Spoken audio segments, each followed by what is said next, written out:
देखो बेटा, हम लोग स्टार्ट कर रहे हैं ज्योमेट्रिकल ऑप्टिक्स। और उसमें ऑप्टिक्स में हमें सबसे पहले दो चीजें पढ़नी, दो टॉपिक होंगे, दो टॉपिक्स में हम इसको डिवाइड करेंगे। पहला होगा रिफ्लेक्शन और दूसरा होगा रिफ्रैक्शन।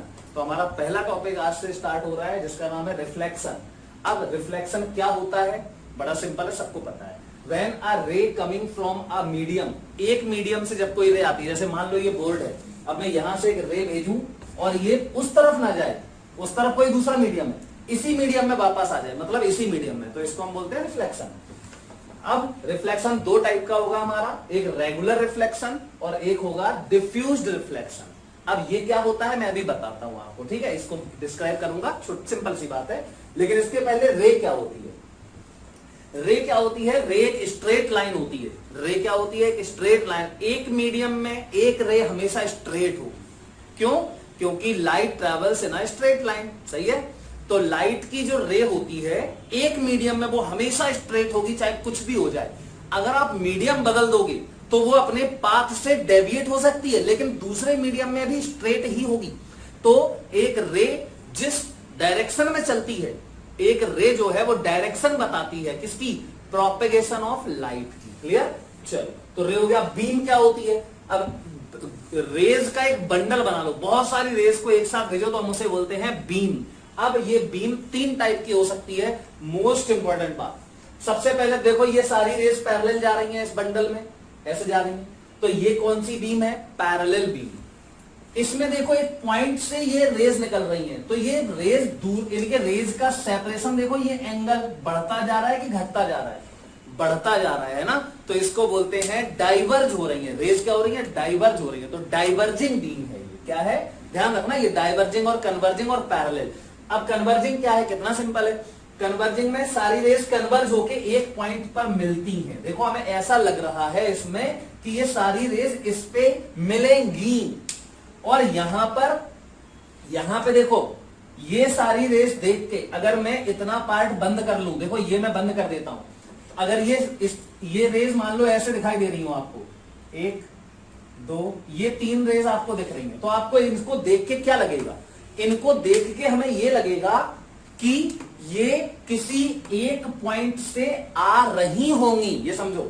तो जिस पॉइंट से ये आती हुई प्रतीत होती हैं, प्रतीत होती मतलब फील होता है हमें कि ये इस पॉइंट से आ रही होगी, तो इसको पीछे बढ़ा दो, देखो ये सारी रेज इस पॉइंट से आ रही हैं, तो इसको बोलते हैं पॉइंट ऑफ डाइवर्जेंस। क्या बोलते हैं इसको? Point of divergence. ये ध्यान रखना पड़ेगा आपको। ये रेज कैसी है? डाइवर्जिंग, क्योंकि दूर दूर हो रही है, तो ये पॉइंट ऑफ डाइवर्जेंस है। ये रेज कैसी है? कन्वर्जिंग, तो ये किस पॉइंट पे कन्वर्ज होने वाली है? अगर मैं इसको बंद कर लूं तब भी आपको फील करना है कि ये कहां कन्वर्ज होती, तो ये है पॉइंट ऑफ कन्वर्जेंस। ये कन्वर्जिंग रेज है। पैरेलल बीम, इनका ये किसी पॉइंट पे नहीं मिलती, तो इनको कहां मानते हैं? अगर मैं कहूं कि ये कहां मिलेंगी, ध्यान से दो बातें, ये रेज कहां आगे मिलेंगी, तो आप बोलोगे सर इंफिनिटी पे मिलेंगी। पैरेलल रेज कहां मिलती है? इंफिनिटी पे। अच्छा अब ये बताओ, ये वाली रेज यहां पीछे कहां से आ रही होंगी?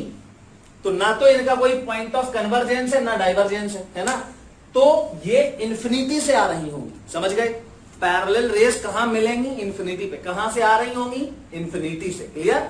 चलो ये बातें क्लियर हो गई। अब देखो, अब मैं आपको बताना, ये डिफ्यूज्ड और रेगुलर रिफ्लेक्शन में बताता हूं। सबसे पहले लॉज ऑफ रिफ्लेक्शन क्या है, तो इसमें रिफ्लेक्शन में हमें पढ़ना क्या है? पहले तो हमें पढ़ना लॉज ऑफ रिफ्लेक्शन तो सबके लिए होंगे, लेकिन उसमें मैं सबसे पहले जो पढ़ूंगा प्लेन मिरर। हमें मिरर पढ़ना है। रिफ्लेक्शन किससे होता है? मिरर से।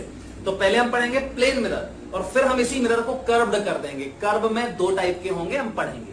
वैसे तो कई टाइप के बन सकते हैं, पैराबोलिक मिरर भी बनता है, वो भी पढ़ेंगे हम लोग। ठीक, तो चलिए, तो हमें सबसे पहले लॉज ऑफ रिफ्लेक्शन पढ़ना है। तो देखो क्या होता है लॉज ऑफ रिफ्लेक्शन। तो सबसे पहले मैं एक रेगुलर सरफेस बना देता हूं। देखो इसको यहां पर मैंने यहां पे क्या किया है समझना, ये क्या किया, डॉट डॉट डॉट से क्या कर रहे हैं, इससे हमने पॉलिश कर दी है, इस पे, इसके एक सरफेस पे पॉलिश कर दी है। किसकी? किसी ओपेक मीडियम की। ओपेक आप जानते हैं, जिसके आर पार नहीं देखा जा सकता। तो यहां पे हमने ओपेक मीडियम की पॉलिश कर दी, ब्लैक कलर की पॉलिश कर दी, रेड कलर की पॉलिश कर दी, और इस साइड हमने किसी शाइनिंग वाले मटेरियल की वो कर दी, जैसे स्टील वगैरह वगैरह। किसी की भी, क्रोमियम की बढ़िया होता है, क्रोमियम शाइनिंग वाला होता है, तो यहाँ पे किसी शाइनिंग वाले मटेरियल की हमने पॉलिश कर दी, तो ये शाइनिंग सरफेस है और ये ओपेक सरफेस है, ठीक, पॉलिश्ड सरफेस है। अब इस पे एक परपेंडिकुलर डालो, क्या करो, परपेंडिकुलर, इस पे किसी भी पॉइंट पे परपेंडिकुलर डालो। तो मैंने इस पॉइंट पे, देखो ये वाला पॉइंट, इस पॉइंट पर एक परपेंडिकुलर डाल दिया, क्लियर। इसको बोलते हैं नॉर्मल, क्या बोलते हैं, normal.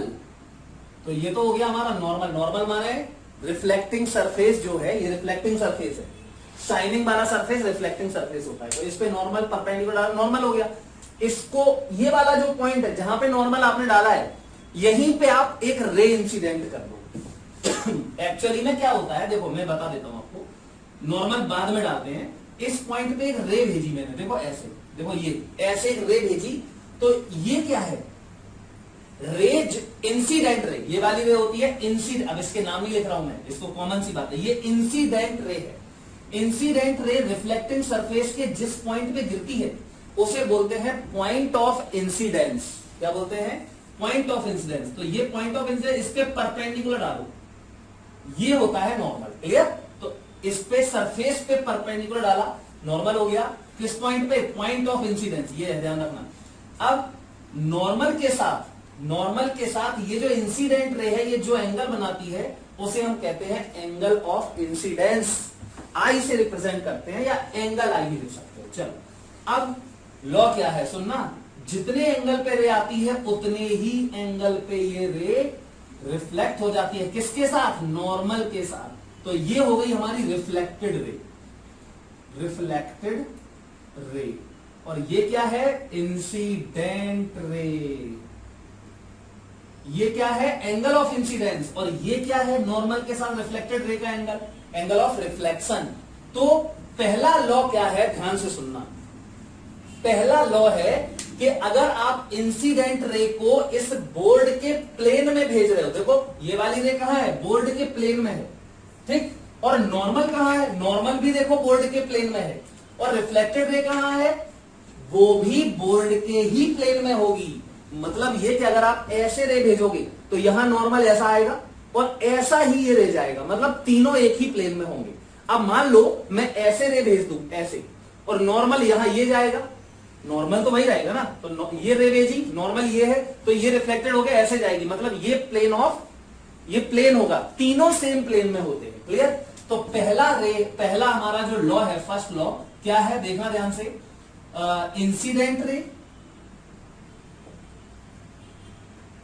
Incident ray comma reflected ray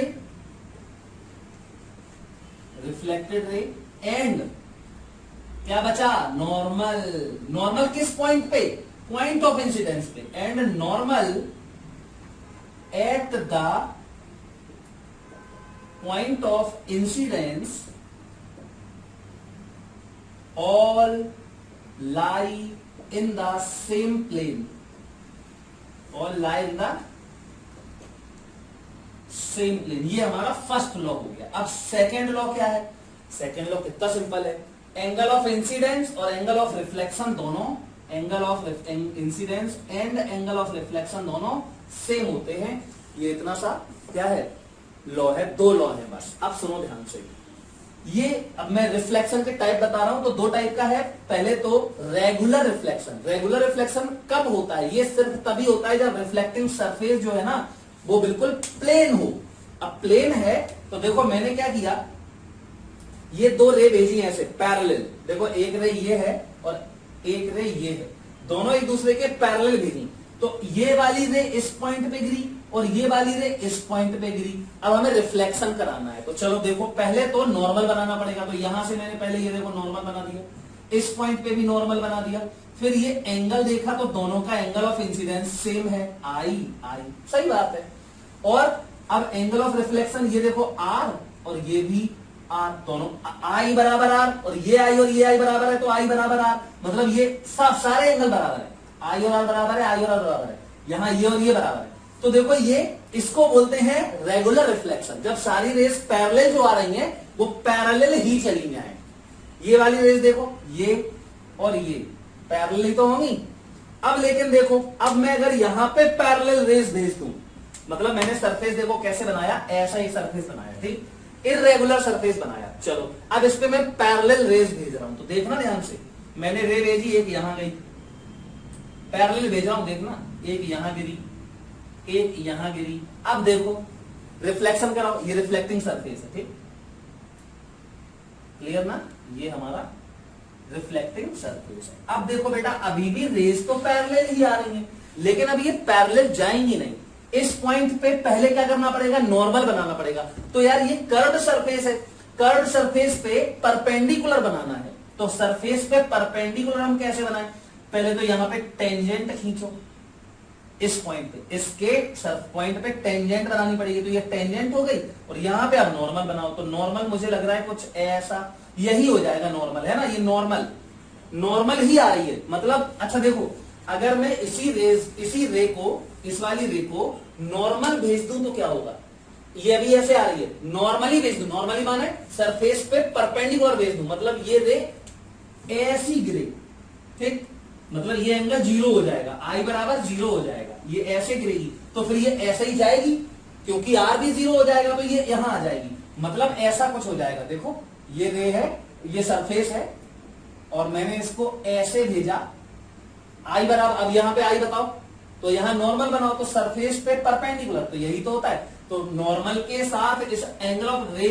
incident ray का एंगल तो 0 हो गया, तो आई बराबर 0, तो ये रे बोलते हैं नॉर्मली इंसिडेंस, क्या बोलते हैं इसको, नॉर्मल इंसिडेंस। तो नॉर्मल इंसिडेंस करोगे तो ये ऐसे ही चली जाएगी, क्योंकि आर भी 0 होना चाहिए, क्योंकि आई बराबर आर, तो ये रे, तो ये वाली रे अगर ऐसे भेजोगे तो ये वाली रे ऐसे ही चली जाएगी, तो यहाँ आई बराबर 0 तो आर बराबर 0, तो देखो यहां पे मैंने ऐसे भेजा, और इस पे नॉर्मल भी यही आ रहा है, देखो इस पॉइंट पे टेंजेंट पे परपेंडिकुलर, वही तो नॉर्मल होता है, तो ये रे ऐसी ही वापस चली जाएगी। अब ये वाली रे देखो, इसके लिए देखना, यहां पे इस पॉइंट पे क्या करो, नॉर्मल बनाओ, तो इस पे नॉर्मल तो मुझे दिख रहा है, ऐसा कुछ बनेगा नॉर्मल, तो ये क्या है, एंगल ऑफ इंसिडेंस I1, तो फिर ये इसी एंगल पे ऐसे रिफ्लेक्ट हो जाएगी, ये हो जाएगा R1, और I1 और R1 बराबर है, तो देखो ये रे ऐसे आई, ऐसे चली गई, यहां ऐसे गिरी, ऐसे चली गई, तो ये इर्रेगुलर रिफ्लेक्शन हो रहा है ना, यहां देखो ऐसे, ये वाली रे ऐसे आएगी, अब यहां पे नॉर्मल बनाओगे, ऐसे ही बन रहा है नॉर्मल, है ना, क्योंकि टेंजेंट ऐसे ही जा रहा है, तो यहीं पे वापस आ जाएगी, ठीक। अब यहां भेजो, ऐसे भेजा हमने, तो ये नॉर्मल यहां आएगा, ये एंगल ऑफ इंसिडेंस I2, तो ये ऐसे चली जाएगी रे R2 पे, तो देखो ये डिफ्यूज्ड रिफ्लेक्शन है, इर्रेगुलर वे में रिफ्लेक्टेड रेज जो है वो इर्रेगुलर वे में जा रही है, तो इसको डिफ्यूज्ड रिफ्लेक्शन बोलते हैं। तो आई थिंक इतनी बात आप लोग 100% समझ गए होंगे।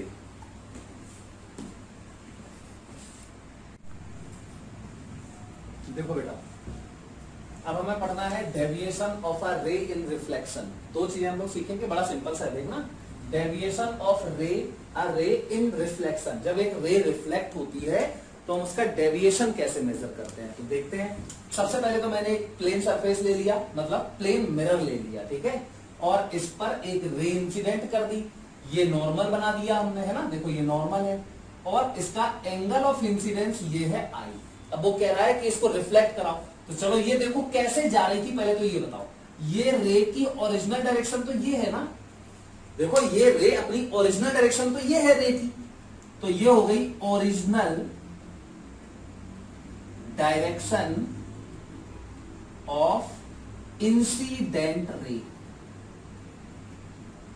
ठीक, इंसिडेंट रे की ओरिजिनल डायरेक्शन। अब देखो जाएगी कहां, रिफ्लेक्शन होगा, तो जितने एंगल पे आई है उतने ही एंगल पे ये चली जाएगी, ऐसे, है ना, ये देखो ये क्या है, रिफ्लेक्टेड रे, रिफ्लेक्टेड रे, और ये क्या है, इंसिडेंट रे, क्लियर। अब ये तो सबको समझ गया होगा, इंसिडेंट रे, तो ये वाला एंगल कितना होगा, ये भी आई होगा, आर बोलते हैं इसको, लेकिन आर और आई तो बराबर होते हैं, तो ये भी आई हो जाएगा। चलो अब कह रहा है डेविएशन बताओ, तो ये मैं इस रे को ऐसे भेज रहा था और ये यहां चली गई, देखो चली गई ऐसे, तो इसका डेविएशन कैसे निकाले हम, यार कितना सिंपल है, ओरिजिनल रे के साथ, हमारी ओरिजिनल डायरेक्शन के साथ फाइनल डायरेक्शन जो है वो जितना एंगल बनाती है उसे हम क्या बोलते हैं, एंगल ऑफ डेविएशन, डेल से हम इसको रिप्रेजेंट करेंगे। अब यहां पर हम दो तरीकों से रिप्रेजेंट कर सकते हैं, थोड़ा सा देखना आप ध्यान से, तो मैं इसके दोनों डायग्राम बना रहा हूं, एक यहां देखना, देखो ये हमारी रे की ओरिजिनल डायरेक्शन थी, देखो बेटा ध्यान से, ये ओरिजिनल डायरेक्शन थी, ठीक। और ये रे गई कहां, यहां चली गई, ठीक। यहां में चलो फिर से पूरा ही यहां, ये तो सिंपल डायग्राम है। अब देखो ये आई था, ये भी आई है। अब ओरिजिनल डायरेक्शन ये है, ओरिजिनल डायरेक्शन के साथ ये रिफ्लेक्टेड रे है। इसका जो एंगल है, अभी इसका और इसका एंगल निकालना है हमें, इसके बीच का। तो यार इसका एंगल तो मैं दो तरीकों से लिख सकता हूं। एक तो ये देखो ऐसे, है ना, ये कौन से सेंस में है, एंटी क्लॉकवाइज सेंस में, एंटी क्लॉक, इसको बोल दो डेल वन, ठीक। तो डेल वन कैसे निकालोगे, देखो कितना सिंपल है, ये स्ट्रेट लाइन है और ये पूरा एंगल कितना है 2i, तो ये पूरा एंगल बनता है 180, तो ये डेल वन बचेगा 180 माइनस 2i, मतलब पाई माइनस 2i। सिंपल, खत्म, आंसर आ गया। लेकिन इसका सेंस क्या है, एंटी क्लॉकवाइज, ये बहुत जरूरी है। लेकिन मैं ऐसा भी बोल सकता हूं, देखो कि ये ओरिजिनल रे ऐसे आ रही थी और ये ऐसे चली गई, तो इसका डेविएशन मतलब सिंपल है, ओरिजिनल डायरेक्शन के साथ फाइनल डायरेक्शन का एंगल, तो ये भी हो सकता है और ये भी तो हो सकता है यार, है ना। तो अब इसको हम क्या बोलेंगे, ये भी सही है, ये भी डेविएशन है, इसको मैं बोलूंगा डेल टू। क्या बोलूंगा, डेल टू। ध्यान रखना, ये ऐसा इतना, तो ये है डेल टू, अरे यहां देख लो, तो ये इतना डेल टू, और del two plus del one ये है 360, मतलब 2 पाई। तो फिर ये, और डेल वन में निकाल चुका हूं पाई माइनस 2i, तो ये कितना बचेगा 2 पाई माइनस डेल वन, है ना। तो इसको हम डेल टू बोलेंगे। तो डेल टू बराबर, ये डेल वन हो गया, या तो ये लिख दो या ये लिख दो, दोनों सही होते हैं, लेकिन आपको सेंस लिखना पड़ेगा, क्लॉकवाइज या एंटी क्लॉकवाइज। तो डेल टू बराबर हो जाएगा 2 पाई माइनस डेल वन। तो ये देखो डेल टू बराबर 2 पाई माइनस डेल वन कितना है, पाई प्लस 2i हो जाएगा। तो डेल टू बराबर हो गया पाई प्लस 2i, ये डेल टू है, ये दोनों अलग अलग हैं, ये और ये, लेकिन दोनों ही सही हैं, बस आपको सेंस जरूर बताना पड़ेगा। तो ये है सेंस हमारा, क्लॉकवाइज सेंस, ठीक। तो आई थिंक इतनी बात तो सब लोग 100% समझ गए होंगे। अब रे का डेविएशन ऐसे निकालेंगे। अब देखो एंगल रोटेटेड, क्वेश्चन है angle rotated by the reflected ray. अब मैं इस मिरर को, जो ये मिरर था ना, इसी क्वेश्चन को आगे बढ़ा रहा हूं। ये मिरर है, जो ये जो मिरर है M1, इसको मैं, प्लेन मिरर था, इसको मैं थोड़ा टिल्ट कर दूंगा, ऐसे रोटेट कर दूंगा, रोटेट कर दूंगा, ठीक, किसी एंगल से रोटेट कर दूंगा, ठीक। देखो आप ध्यान से, तो क्या है, angle rotated by the reflected ray, incident ray fixed है, फिक्स्ड इंसिडेंट रे, इसको फिक्स कर लिया, सिर्फ इसको थोड़ा रोटेट कर दिया। देखो कैसे, चाहे क्लॉकवाइज कर दो या एंटी क्लॉकवाइज कर दो, तो दोनों केस में आपको बता रहा हूं, ठीक है। चलो आप देखते हैं। तो पहले तो यही वाला डायग्राम मैं फिर से बना रहा हूं, ठीक है, थोड़ा सा बड़ा डायग्राम मैं बनाऊंगा, इसमें आप लोग ध्यान से देखना। ये मिरर है, पहले तो ये हमने मिरर बना लिया, इसको मैं बोल देता हूं, देखो M1, ठीक है, M1 पोजीशन है मिरर की, ये मिरर,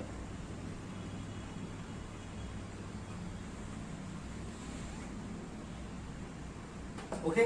अब इंसिडेंट रे, तो चलो भाई यहां पे एक रे इंसिडेंट कर देते हैं, ये कर दी मैंने incident ray, IR, incident ray को IR लिख देते हैं, ये फिक्स्ड है, इसको कुछ नहीं करूंगा मैं, ये ऐसे ही आती रहेगी। तो चलो यहां पहले नॉर्मल बना लेते हैं, तो ये हो गया नॉर्मल। अब मैं इस नॉर्मल को बोल रहा हूं N1, नॉर्मल N होता है, तो N1 बोल रहा हूं मैं इसको, ठीक। अब रिफ्लेक्टेड रे बनाओ, तो ये हो जाएगी रिफ्लेक्टेड रे। अच्छा, ये एंगल कितना है, ये एंगल कुछ मान लेते हैं, I ही मान लो, चलो I हो गया, ठीक। तो बेटा ये वाला एंगल कितना होगा, ये भी I होगा, ये तो लॉ ऑफ रिफ्लेक्शन है। अच्छा, ये रिफ्लेक्टेड रे है कौन सी, R1, ठीक। चलो अब देखते हैं यहां से। अब मुझे करना क्या है, मुझे क्या करना है कि इस मिरर को रोटेट करना है। तो मैं मिरर को, देखना, मिरर को मैं ऐसे सेंस में, मतलब इस तरफ रोटेट कर देता हूं, कितना, चलो फाई एंगल से रोटेट कर दिया, ठीक, फाई एंगल से रोटेट कर देते हैं। तो मिरर कहां बन जाएगा, देखो मिरर ऐसा आ जाएगा, ये आ जाएगा। ठीक, तो ये हो गया हमारा मिरर, वही मिरर है यार, इसको रोटेट कर दिया बस थोड़ा सा। तो हमने इसको रोटेट कर दिया, तो अब मैं इसको मान रहा हूं M2। ठीक, रोटेट कहां, ऐसे किया। अब देखो बेटा, मिरर पे पहले M1 पे ये नॉर्मल था, बिल्कुल सही बात है, लेकिन तुमने मिरर ही ऐसा कर दिया तो नॉर्मल भी उतना ही टिल्ट हो जाएगा परपेंडिकुलर मिरर पे। तो ये मिरर पे जो परपेंडिकुलर है वो कुछ कितने एंगल चला जाएगा, कितना एंगल रोटेट हो जाएगा, जितना एंगल तुमने मिरर को रोटेट किया है, फाई से किया है, तो ये भी यहां फाई से ही रोटेट हो जाएगा। देखो ये हो जाएगा हमारा इस वाले नए वाले मिरर पे, मतलब M2 पर ये परपेंडिकुलर है। क्लियर, तो ये हो गया हमारा N2। तो ये एंगल भी कितना चला गया, देखो ये 5। सही बात है यार, किसी सरफेस पे परपेंडिकुलर है, तुम जितना इस सरफेस को रोटेट करोगे परपेंडिकुलर भी उतना ही रोटेट करेगा, सिंपल सी बात है। अच्छा, अब रिफ्लेक्टेड रे कहां जाएगी, तो चलो भाई अब मैं पहले तो ये देखता हूं, पहले वाला ये इंसिडेंट रे और ये हमारा रिफ्लेक्टेड रे, ये एंगल दोनों बराबर थे, बिल्कुल सही बात है, होते ही है बराबर, लॉ ऑफ रिफ्लेक्शन है।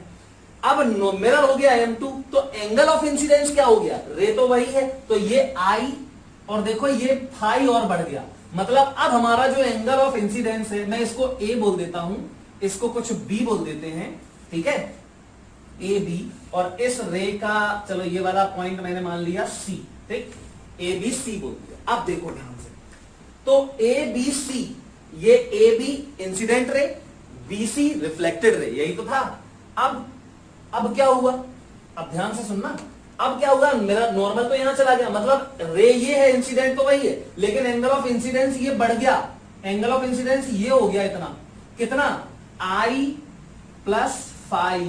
ठीक, तो अब जो रे होगी वो इस नॉर्मल के साथ, देखो नॉर्मल के साथ angle of incidence I plus phi हो गया, तो फिर रिफ्लेक्टेड रे यहां चली जाएगी, ये हो जाएगा, इसको D बोल दे रहे, ये हो गई रिफ्लेक्टेड रे 2, मतलब R2 बोल दिया इसको मैंने। अब बेटा देखो ध्यान से, तो अभी ये इंसिडेंट रे है और ये नॉर्मल है, ये इसका एंगल ऑफ इंसिडेंस है I प्लस फाई, तो क्या इसके साथ फिर से ये I प्लस फाई नहीं होगा, angle, law of reflection, normal के साथ इंसिडेंट रे का एंगल हो गया I प्लस फाई, तो रिफ्लेक्टेड रे का भी नॉर्मल के साथ एंगल हो जाएगा I प्लस फाई, तो ये एंगल है I प्लस फाई।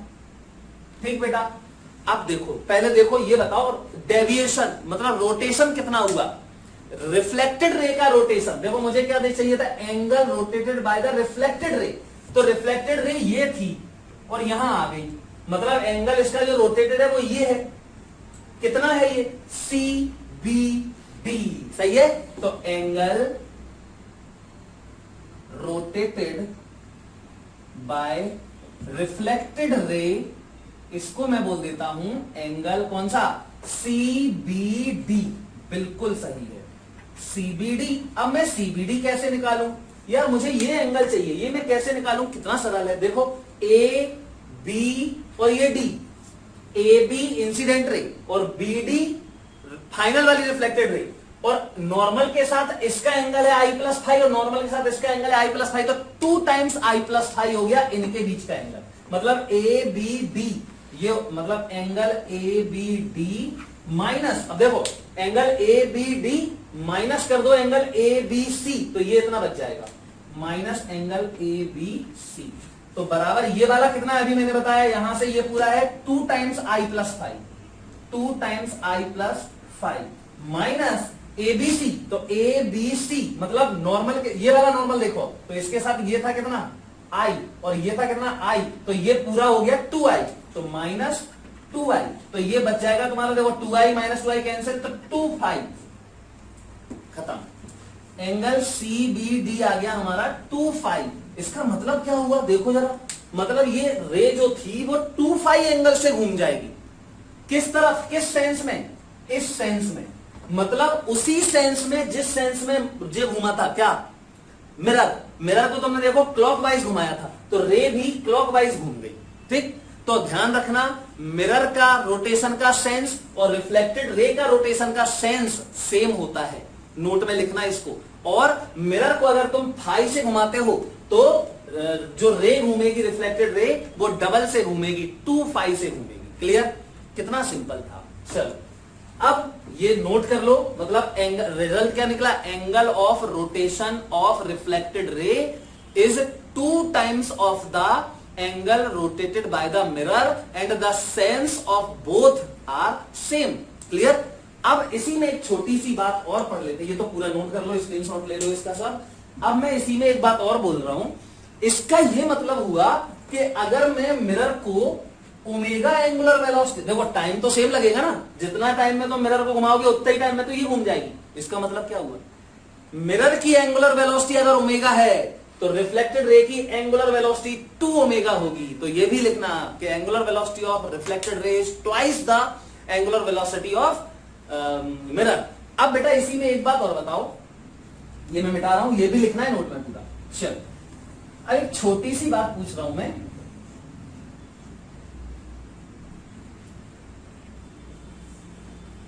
देखो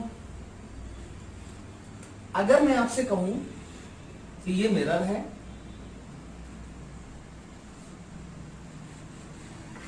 ये नॉर्मल है, ये इंसिडेंट रे है, ये एंगल है आई। अब अगर मैं इस आई को कम कर दूं, मान लो इस रे को यहां घुमा दूं ऐसे, समझ गए ना, मतलब ये थीटा मान लो इसको, तो पहले वाली रिफ्लेक्ट, देखो ये इंसिडेंट रे है I1 और ये क्या है दूसरी इंसिडेंट रे I2, इसी को मैंने यहां घुमा दिया, तो रिफ्लेक्टेड रे जो पहली वाली होगी, जो पहली वाली रिफ्लेक्टेड होगी रे होगी वो तो आई पे ही जाएगी ना, तो ये आई पे चली जाएगी, मतलब ये वाला एंगल आई ही होगा। और अगर मैंने इसको यहां कर दिया थीटा से, तो एंगल ऑफ इंसिडेंस बचा ये, तो फिर अगर तुमने इसको ऐसे घुमाया है तो ये रे ऐसे घूम जाएगी, क्योंकि इसका ये एंगल और ये एंगल तो सेम होना चाहिए, तो ये बचेगा आई माइनस थीटा, तो फिर ये भी होगा आई माइनस थीटा।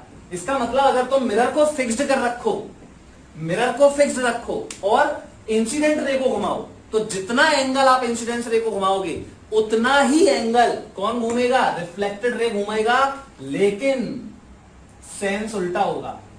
देखो ये भी थीटा एंगल से घूम गई, ऑपोजिट सेंस में घूमेगी, तो ये लिख लेना। मतलब अगर दोनों सब फिक्स्ड है, मिरर फिक्स्ड है, तो जितनी एंगुलर वेलोसिटी से इंसिडेंट रे घूम रही होगी उसके ऑपोजिट डायरेक्शन में उतनी ही मैग्नीट्यूड के एंगुलर वेलोसिटी से रिफ्लेक्टेड रे घूम रही होगी।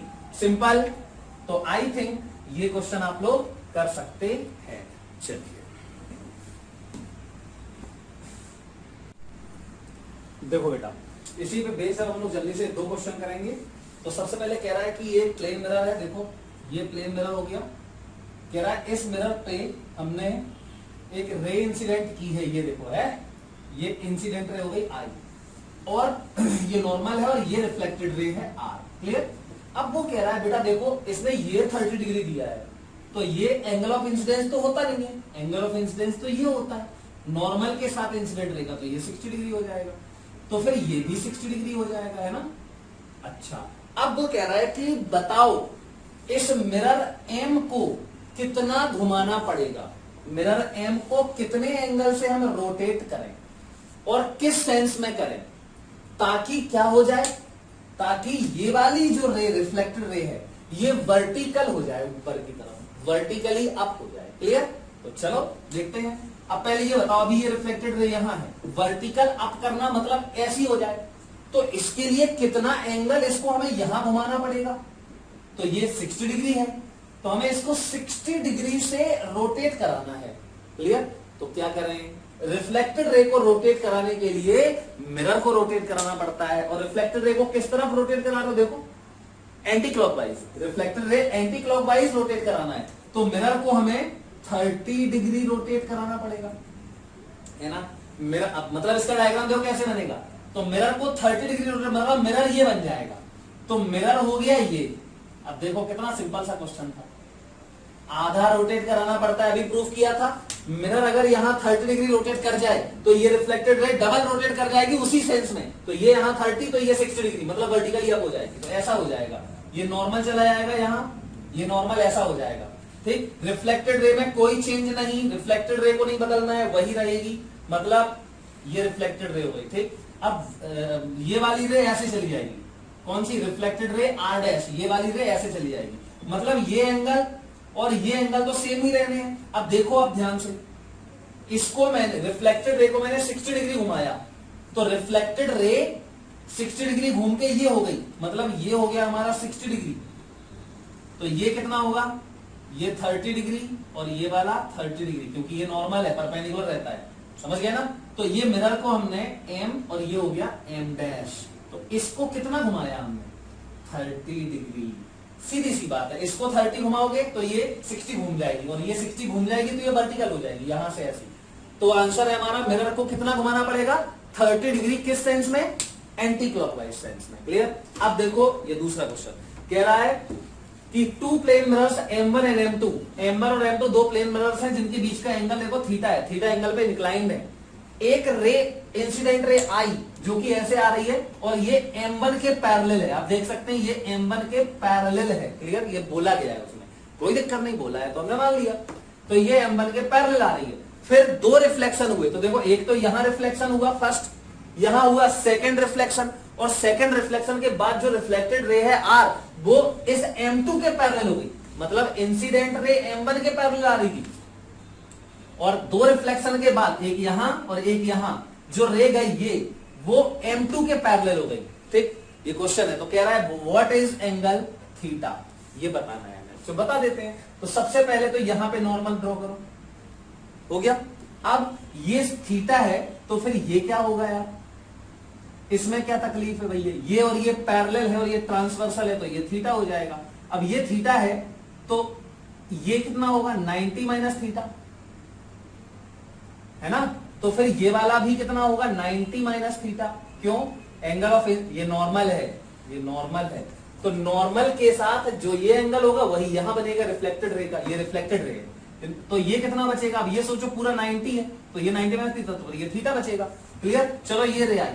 अब देखो यहां, ये यहां नॉर्मल ड्रॉ किया हमने, इसको N2 बोल दिया। ठीक, अब बेटा कितना सरल क्वेश्चन है, देखो इस ट्राइंगल को देखो, इस ट्राइंगल को, तो इस ट्राइंगल में ये थीटा है, ये थीटा है, तो फिर ये क्या होगा, कितना होगा, खत्म हो गया क्वेश्चन। अब देखो बताते हैं अभी हम, सबसे पहले तो ये होगा 2 pi minus pi minus theta, क्योंकि ये थीटा और ये थीटा, तो ये 2 थीटा हो गया, और यहां 180 डिग्री एंगल होता है, तो ये बचेगा आपका पाई minus 2 theta. Clear, 180 minus 2 theta. अब ये वाला अगर 180 माइनस 2 थीटा है और ये सेम है, ये वाला कितना होगा, निकाल सकते हैं 90 में से इसको पाई माइनस 2 थीटा को, ये पूरा कितना होता है 90, और ये है पाई माइनस 2 थीटा, तो ये बचेगा pi by 2 minus pi plus 2 theta, है ना। तो ये बचेगा 2 थीटा माइनस पाई बाई 2, तो ये हो गया 2 थीटा माइनस पाई बाई 2, तो ये वाला भी 2 थीटा माइनस पाई बाई 2, ये और ये तो सेम होते हैं, ये और ये सेम होते हैं, तो फिर यहां पे जो होगा वो भी इतना ही आएगा, सेम हो गया रे यार, ये और ये सेम है, तो जो ये है वही तो ये होगा, समझ गया ना। तो ये वाला भी होगा पाई माइनस 2 थीटा। अब देखो जरा क्या करना है हमें, सबसे पहले तो हमसे कहना थीटा बता दो कितना होगा। ठीक, तो कह रहा है कि ये वाली जो रे है, देखो ये वाली रे आर वो इसके पैरेलल है ना, क्वेश्चन तो यहीं पे खत्म हो गया है। देखो ये वाली रे और ये वाली रे अगर पैरेलल है तो ये वाला एंगल और ये वाला एंगल सेम होना चाहिए, है ना। कर दो इन्हें बराबर, तो थीटा और ये पाई माइनस 2 थीटा को बराबर कर दो, तो क्या हो जाएगा, according to the question, according to the question. अब वो तुम लोग लिखोगे आगे जो भी लिखना है, ये और ये, if R is parallel to M2 then theta equal pi minus 2 theta, इसको इधर लेके आ जाओ, तो ये 3 थीटा इक्वल पाई, तो थीटा इक्वल पाई बाई 3 या थीटा इक्वल 60 डिग्री, है ना। खत्म क्वेश्चन। आई थिंक आप लोग ये क्वेश्चन समझ गए होंगे। देखो बेटा क्या कह रहा है, कह रहा है कि ये दो प्लेन मिरर्स हैं, ठीक है, M1 और M2, इस पे हमने एक ये इंसिडेंस किया एक रे I एंगल पे, दोनों मिरर्स के बीच का एंगल 40 डिग्री है, ये I एंगल पर ही रिफ्लेक्ट हो जाएगी। अब वो कह रहा है कि ये I की वैल्यू कितनी होनी चाहिए ताकि जब ये रे आके यहाँ रिफ्लेक्ट हुई और यहां से जब यहां स्ट्राइक करके रिफ्लेक्ट हो तो उसी पाथ पे वापस चली जाए, मतलब पाथ रिट्रेस हो जाए, ऐसे आए ऐसे जाए और ऐसे ही आके और फिर ऐसे चला जाए। तो कितना सिंपल है यार। तो यहां से पहले तो यहां से रिफ्लेक्ट बैक कैसे होगा, जब यहां पर नॉर्मल जो होगा ये रहेगा नॉर्मल, और एंगल ऑफ इंसिडेंस कितना हो जाएगा आई, 0। नॉर्मल इंसिडेंस में अपने पाथ को रिप्रेस करती है रे, पता है ना, ये मिरर है, ऐसे भेजोगे परपेंडिकुलर तो ऐसे ही वापस आएगी। आई बराबर 0, आर बराबर 0। तो यहां आई बराबर हमें क्या करना था, आई एंड आर बराबर 0 करना था। तो बड़ा सिंपल है यार, 90 डिग्री होना चाहिए ये, मतलब इंसिडेंस नॉर्मल होना चाहिए, परपेंडिकुलर होना चाहिए, मतलब आई बराबर 0, समझ गया ना, और आर बराबर भी 0। तो देखो 9 और 130, तो ये 50 डिग्री बचा। अगर ये 50 डिग्री है तो ये कितना बचेगा, 40 डिग्री। खत्म क्वेश्चन, मतलब 40 डिग्री पे इंसिडेंस होना चाहिए, खत्म। अब देखो ये क्वेश्चन, ये बहुत अच्छा क्वेश्चन है, इसको बिल्कुल ध्यान से सुनना, ठीक है। तो पहले तो मैं ये मिटा देता हूं, फिर डिटेल में आपको इस क्वेश्चन को सॉल्व कराता हूं, अच्छे से समझो, ठीक। तो कह रहा है, देखो क्या कह रहा है, ये दो मिरर्स हैं M1 M2, इनके बीच का एंगल 60 डिग्री दिया है हमें। अब वो कह रहा है कि हमने एक रे इंसिडेंट की, देखो कैसे, हमने एक रे यहां ये इंसिडेंट की, देखो ऐसे रे इंसिडेंट की, ध्यान सुनना, ये रे हमने इंसिडेंट की, यहां मुझे नहीं पता ये एंगल ऑफ इंसिडेंस कितना है, क्या है, कुछ नहीं पता, ना पैरेलल कुछ नहीं। ये रे इंसिडेंट की यहां स्ट्राइक हुई, रिफ्लेक्ट हुई, इस पे आई, पता नहीं कितना एंगल है, यहां से रिफ्लेक्ट हुई, ये गई। तो कह रहा है कि ये एंगल थीटा है, तो ये वाला, ये थीटा बताना है, कितना होगा ये थीटा, बता देंगे। देखो कैसे करना है, वैसे क्वेश्चन में दिमाग कैसे लगाना है तो समझना है बेटा। सबसे पहले तो मैं मान लेता हूं कि ये जो एंगल ऑफ इंसिडेंस है इसको मैं I1 बोल देता हूं, ठीक, I1। तो ये I1 है तो ये वाला भी I1 होगा, सिंपल है ना। तो फिर ये एंगल कितना बचेगा, ऑब्वियस सी बात है 90 माइनस I1 बचेगा। चलो ठीक है, तो ये I1 यहां आ गया। अच्छा यहां पे देखो, ये इसको मैं I2 बोल, एंगल ऑफ इंसिडेंस है नॉर्मल के साथ, एंगल ऑफ इंसिडेंस I2, तो ये देखो ये भी I2 होगा, सही बात है। तो फिर ये कितना बचेगा, अब ये देखो ये पूरा 90 है, तो ये बचेगा 90 माइनस I2, सिंपल। तो यहां देखो इस ट्राइंगल में, पहले तो मैं यही कर लेता हूं एक काम, 90 minus I1 plus 90 minus I2 plus 60, total 180 हो जाएगा। तो पहले ये लिख देते हैं, 90 minus I1 plus 90 minus I2 plus 60 equal 180। देखो 180 से ये 180 खत्म, तो ये I1 प्लस I2 बराबर हो गया 60 डिग्री, ठीक। I1 प्लस I2 बराबर 60 डिग्री, फर्स्ट इक्वेशन बन गई हमारी। अब कह रहा है थीटा बताना है, चलो बता देते हैं। बेटा एक बात बताओ, अगर मैं तुमसे कहूं ये रे आ रही थी, देखो ऐसी आ रही थी रे, ये, तो इस रे का एंगल ऑफ, इस रे का ओरिजिनल डायरेक्शन क्या है, तो ओरिजिनल डायरेक्शन ये है, सही है। फाइनल रे कहां है, फाइनल रे, बहुत अच्छा क्वेश्चन है, बिल्कुल ध्यान सुनना। फाइनल रे देखो, पहले तो ये रे आई, ओरिजिनल डायरेक्शन है, ये रिफ्लेक्ट होके यहां गई, फिर यहां से रिफ्लेक्ट होके यहां आई, तो फाइनल रे जो निकली वो ये है, मतलब हमारी ये क्या है, ओरिजिनल डायरेक्शन, ओरिजिनल डायरेक्शन। और फाइनल रे की डायरेक्शन ये है फाइनल डायरेक्शन, ये है फाइनल डायरेक्शन। तो ओरिजिनल डायरेक्शन और ये ओरिजिनल डायरेक्शन और ये है फाइनल डायरेक्शन। अब डेविएशन बताओ, टोटल डेविएशन, दो बार हुआ है डेविएशन, देखना, एक तो यहां गिरी रे, तो यहां डेविएशन हुआ, देखो। अब यहां वाला डेविएशन कैसे निकालेंगे, तो ये आगे बढ़ाओ, निकाला था, और ये है डेविएशन, इसको बोल देते हैं डेल 1। अच्छा फिर ये देखो ये रे आई, तो इसकी ओरिजिनल डायरेक्शन बनाओ, इसकी ओरिजिनल डायरेक्शन बनाओगे तो ये आएगी, ये ओरिजिनल डायरेक्शन होगी और गई यहां, मतलब ये है इसका डेविएशन डेल 2। सेंस बहुत जरूरी है, सेंस में गड़बड़ हुआ तो सब खत्म। इसका सेंस देखो, तो ये फर्स्ट रे जो आ रही थी, इसका सेंस है क्लॉकवाइज। अच्छा ये दूसरी रे रिफ्लेक्ट, यहां पे जो डेविएशन हुआ ये ओरिजिनल डायरेक्शन, इसका ये डेल 2 कैसा है, ये देखो क्लॉकवाइज, ये भी क्लॉकवाइज और ये भी क्लॉकवाइज। किसी रे में डेविएशन निकालने के लिए क्या करते हैं, उसका ओरिजिनल डायरेक्शन बनाते हैं और फिर फाइनल डायरेक्शन, और किसी एक सेंस में। तो इसका डेल 1, इसका डेल 2, अब ये डेल 1 और डेल 2 कितने हैं, सिंपल है। तो deviation in first reflection, first reflection में डेविएशन डेल 1 बराबर, अभी प्रूफ किया था मैंने, क्या था, 180 माइनस टू थीटा, मतलब 2 times of angle of incidence. तो ये आएगा 180 माइनस 2i1, ये आप देख सकते हैं। क्लियर? ये हो गया इसमें डेविएशन क्लॉकवाइज सेंस में, क्लॉकवाइज। चलो भैया डेल 2 मतलब डेविएशन इन सेकेंड रिफ्लेक्शन, तो ये डेल 2 हो जाएगा 180 माइनस 2i2, क्योंकि मैंने एंगल ऑफ इंसिडेंस i2 माना है। इसका सेंस भी क्लॉकवाइज ही है, बहुत बढ़िया। अब इंसिडेंट देखो, इनिशियल ओरिजिनल डायरेक्शन और ये फाइनल, ये फाइनल नहीं है, ये है फाइनल। तो इनके बीच का डेविएशन देखो, ये ओरिजिनल और ये फाइनल। अब तुम यहां बोल दो ये डेविएशन, तो ये गलत है, क्योंकि ये सेंस उल्टा है। देखो कौन सा है, एंटी क्लॉकवाइज है। तो हम दो तरीके से बता सकते हैं, या तो आप ये वाला बता दो ऐसे, तो ये होगा कौन सा सेंस, एंटी क्लॉकवाइज। लेकिन हमें नहीं बताना, क्योंकि हमने क्लॉकवाइज सेंस निकाला है। दोनों क्लॉकवाइज सेंस में दोनों डेविएशन निकाले हैं, फर्स्ट रिफ्लेक्शन और सेकंड रिफ्लेक्शन में। तो हमें टोटल डेविएशन भी इसी सेंस में निकालना पड़ेगा। मतलब ये है हमारा डेल, और ये डेल जो है वो इस डेल 1 और डेल 2 का ही सम है। सही बात है। ये ओरिजिनल डायरेक्शन और ये है फाइनल डायरेक्शन, तो ओरिजिनल और फाइनल के बीच ये डेल हुआ। कौन सा सेंस, क्लॉकवाइज। तो क्लॉकवाइज सेंस टोटल डेविएशन ये है। ये आया कैसे टोटल, एक्चुअली में दो रिफ्लेक्शंस में आया है, एक तो इसमें आया और फिर एक यहां आया। समझ गए? तो क्या करो, डेल 1 प्लस डेल 2 को डेल के बराबर कर दो। अब यहां डेल क्या होगा, तो चलो लिख लेते हैं total deviation. Total deviation del बराबर, एक्चुअली में यहां देख सकते हैं हम, देखो ये है 180 और ये है theta, 180 plus theta, 180 plus theta. लेकिन बट टोटल डेविएशन डेल बराबर डेल 1 प्लस डेल 2, ये तो हमें पता ही है।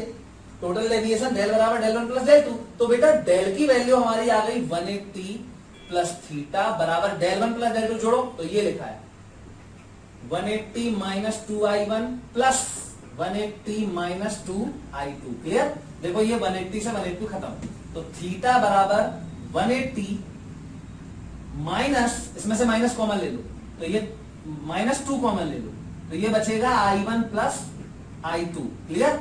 अब देखो i1 प्लस i2 की वैल्यू यहां से डाल दो, तो इसमें डालो, तो ये थीटा बराबर 180 माइनस 2 टाइम्स, और थीटा की वैल्यू है 60 डिग्री, तो ये हो जाएगा 180 माइनस 120, मतलब ये 60 डिग्री हमारा आंसर आ जाएगा। तो ये सीखना है हमें। टोटल डेविएशन क्या होता है, इनिशियल और फाइनल रे का जितने रिफ्लेक्शंस हुए होंगे सबका सम, एल्जेब्रिक सम। और एल्जेब्रिक सम में अगर सेंस किसी का उल्टा है तो आपको सब्ट्रैक्ट करने पड़ेंगे, मतलब क्लॉकवाइज वाले सब ऐड कर लो और एंटी क्लॉकवाइज वाले सब ऐड कर लो। जिसका सम ज्यादा आए उस सेंस में नेट डेविएशन होगा, और फाइनली दोनों को सब्ट्रैक्ट कर दो। क्लियर? चल, तो आई थिंक ये क्वेश्चन आप लोग 100% दोनों समझ गए। देखो बेटा, इसमें अब एक बात देखो ध्यान से, क्या है क्वेश्चन को, ये कॉन्सेप्ट है, अच्छा है, इसको याद रखना है आपको। ठीक? तो कह रहा है कि 2 plane mirrors are inclined at an angle theta with each other. तो आपको दिख रहे हैं 2 प्लेन मिरर्स हैं, इनके बीच का एंगल ये हमें दिया है, कितना है ये, थीटा। अब देखो क्या कह रहा है, कह रहा है कि a ray of light strikes on one of them, किसी एक पे रे स्ट्राइक करती है। चलो मैं इसको बोल देता हूं M1 और इस मिरर को मैं बोल देता हूं M2, और ऐसे यहां पर ये है M1 और ये है M2। तो M1 पर एक रे देखो स्ट्राइक की, ऐसे आई, यहां देखो ऐसे आई, मतलब 2 केस। हाँ यार 2 केस है, कौन से, इसमें मुझे एंगल ऑफ इंसिडेंस थोड़ा ज्यादा लग रहा है और इसमें मुझे एंगल ऑफ इंसिडेंस थोड़ा कम लग रहा है। चलो तो ये I1 है, तो ये I1 पे ही जाएगी, ये भी I1 ही है, यहां पे भी ये I1 पर ही जाएगी। अरे केस अलग है, I1 मतलब यहां I1 थोड़ा छोटा कर दिया, यहां पे I1 थोड़ा बड़ा है। चलो तो ये रे आई, पहले ये वाला देखते हैं। कह रहा है कि अब ये रे करती क्या है, देखो पहले इस M1 पे गिरी, फिर रिफ्लेक्ट होके M2 पे गिरी, तो कितने बार रिफ्लेक्शन होगा, 2 बार, एक यहां और एक यहां। तो कह रहा है दोनों रिफ्लेक्शन में जो टोटल डेविएशन आएगा वो बताओ। ठीक, बता देते हैं क्या करना है। इसका डेविएशन, यहां पे जो डेविएशन होगा उसमें उसको, और यहां डेविएशन होगा उसको हमें सेंस के अकॉर्डिंग टू प्लस और माइनस डिसाइड करके जोड़ना है, बस, है ना। प्लस और माइनस तो डिसाइड करने पड़ेंगे, तो चलो कर लेते हैं इसको। तो सबसे पहले तो यहां फर्स्ट रिफ्लेक्शन में डेविएशन क्या होगा, तो फर्स्ट मतलब ए पॉइंट और इसको बोल देते हैं बी पॉइंट, ठीक है, ये ए पॉइंट और ये बी पॉइंट, मतलब डेविएशन एट ए और बी निकालेंगे, तो डेविएशन एट ए,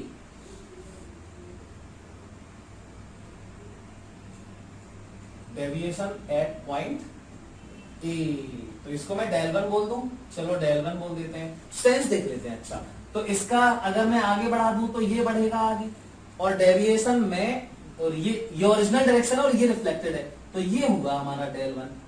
सेंस बोलो इसका, तो दिख रहा है क्लॉकवाइज, तो डेल वन बराबर क्या होता है, मैंने बताया था 180 माइनस 2i, तो 180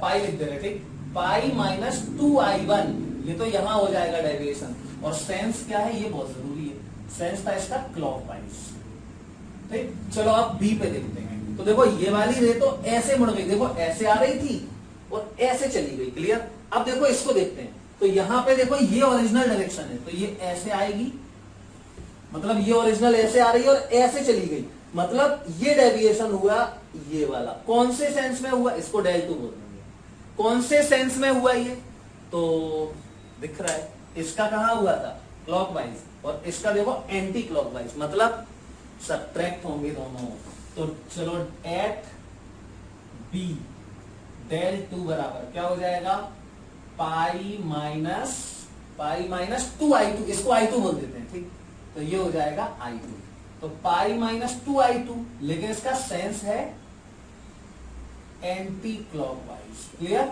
चलो अब टोटल डेविएशन, तो ये बताओ, यहां पर एक बात बताओ मुझे, देखो ये I1 अगर बड़ा है, ये I1 अगर बड़ा है, यहां I1 बड़ा है किससे, I2 से, समझ गए, दिख रहा है, देखो ये बड़ा है, ये वाला एंगल छोटा है, ये वाला एंगल छोटा है, सोचो आप इसको बड़ा करते जाओ, इसको बड़ा अगर आप करते जाओगे तो यहां पे ये और ऐसे टिल्ट होती जाएगी, मतलब नॉर्मल के साथ इसका एंगल कम होता जाएगा, ठीक है, तो यहां पे I1 ग्रेटर देन I2 है, तो अगर I1 ग्रेटर देन I2 है, I1 बड़ा है, I2 छोटा है, तो यार कितना सिंपल है, I1 बड़ा है तो ये डेल वन छोटा हो जाएगा, तो since I1 greater than I2, so del one less than del two, clear, del one कम हो जाएगा डेल टू से, क्योंकि I2 छोटा है तो ये छोटा होगा, तो 180 सब्ट्रैक्ट करोगे तो ये बड़ा आएगा, क्लियर, मतलब कि टोटल डेविएशन जो है वो एंटी क्लॉकवाइज ही हुआ है। अब क्या ये बात सही है, तो देख लेते हैं, अब फाइनल रे कहां है, ये आ रही फाइनल रे ऐसी, और ये फाइनल रे ऐसी है, दो रिफ्लेक्शन के बाद देखना था, यहां फिर तीसरा भी होगा, हमें उससे मतलब नहीं है, लेकिन हमें सीधा बढ़ाना है, और इंसिडेंट रे देखो ये थी, तो ये थी हमारी ओरिजिनल डायरेक्शन, और ये हमारी फाइनल डायरेक्शन है, तो ये बताओ मुझे कैसा डेविएशन हुआ, ये ओरिजिनल और ये फाइनल, तो ये है डेविएशन, तो ये इस तरफ डेविएशन हो गया, कैसा, anticlockwise, del anticlockwise, तो एंटी क्लॉकवाइज वाला देखो ये डेल टू बड़ा भी आ रहा है, समझ गए, तो नेट डेविएशन, तो नेट डेविएशन डेल बराबर हो जाएगा del two minus del one, और ये आएगा कैसा, एंटी क्लॉकवाइज, क्लियर, तो ये डेल बराबर हो जाएगा del two minus del one, मतलब पाई माइनस 2i2 माइनस ये, तो माइनस पाई और ये प्लस हो जाएगा 2i2, चलिए पाई से ये पाई तो गया, तो डेल बराबर हो गया 2 times I1 plus I2, del हो गया कितना, 2 times I1 plus I2। I think इतनी बात सब लोग समझ गए होंगे। हाँ तो बेटा आप लोग इतनी बात 100% क्लियर समझ गए होंगे, तो ये हमारा डेल आ गया। अब देखो डेल हमारा आ गया I1 और I2 के फॉर्म में आ गया ना, अब हमें थीटा के फॉर्म में चाहिए, तो आई थिंक इसको आप प्रोसीड कर सकते हो। कैसे, चलो इस ट्राइंगल को देखते हैं। देखो ये वाला हटा दे रहे हो, ठीक है, ये रे है, ये रिफ्लेक्टेड रे थी। अब ये बताओ मुझे, अगर मैं इस पूरे ट्राइंगल में देखूं, है ना, तो इस पूरे ट्राइंगल में बेटा कितना सरल सा है, ये एंगल कितना है, ये है 90 माइनस I1, ठीक, ये कितना है थीटा, और यहां पर मुझे ये एंगल चाहिए, तो ये कितना है,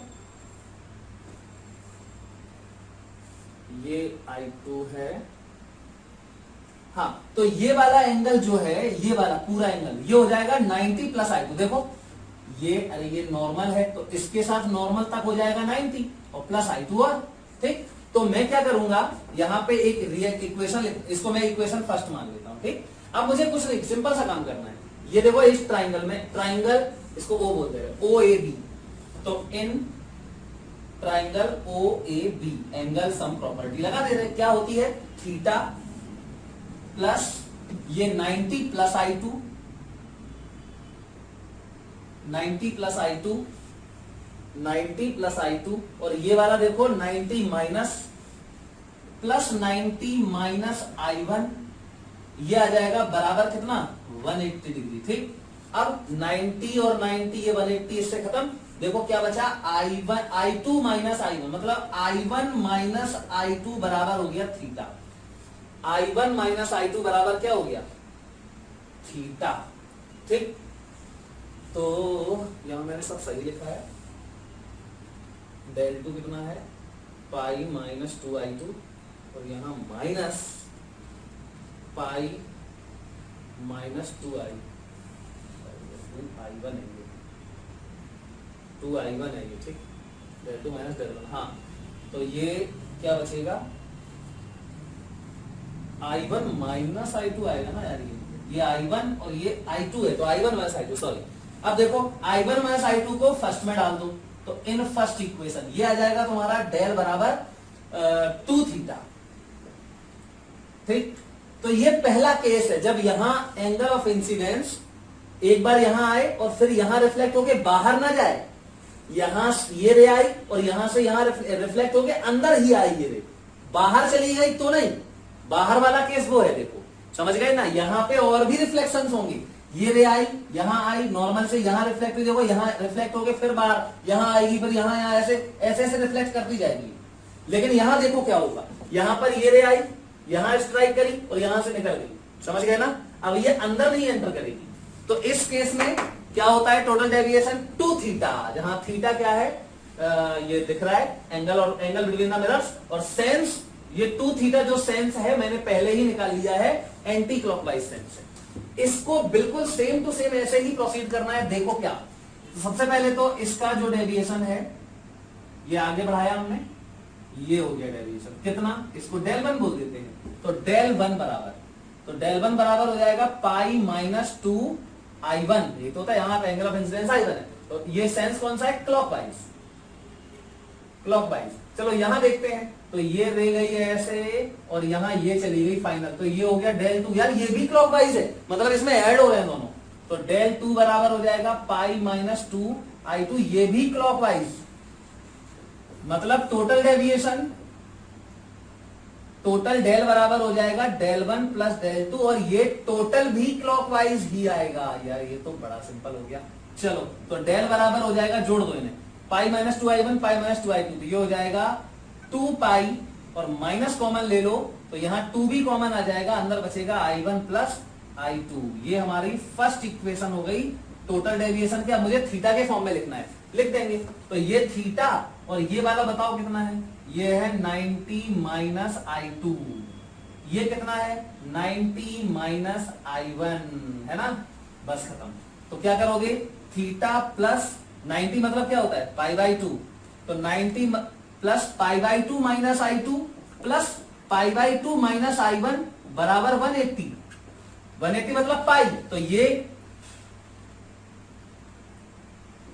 I2 पाई बाई 2 ऐड हो गई, ये देखो पाई से खत्म हो गया, ये पाई है, समझ गया ना, ये कैंसिल हो गया। थीटा बराबर क्या आ जाएगा I1 प्लस I2, तो I1 प्लस I2 यहां आ जाएगा, तो यहां पे थीटा की वैल्यू डाल दो, तो इन फर्स्ट इसमें डालो फर्स्ट इक्वेशन में, तो ये डेल बराबर आ जाएगा 2 pi minus I1 plus I2 की जगह पे थीटा 2 पाई माइनस 2 थीटा, मतलब 360 माइनस 2 थीटा।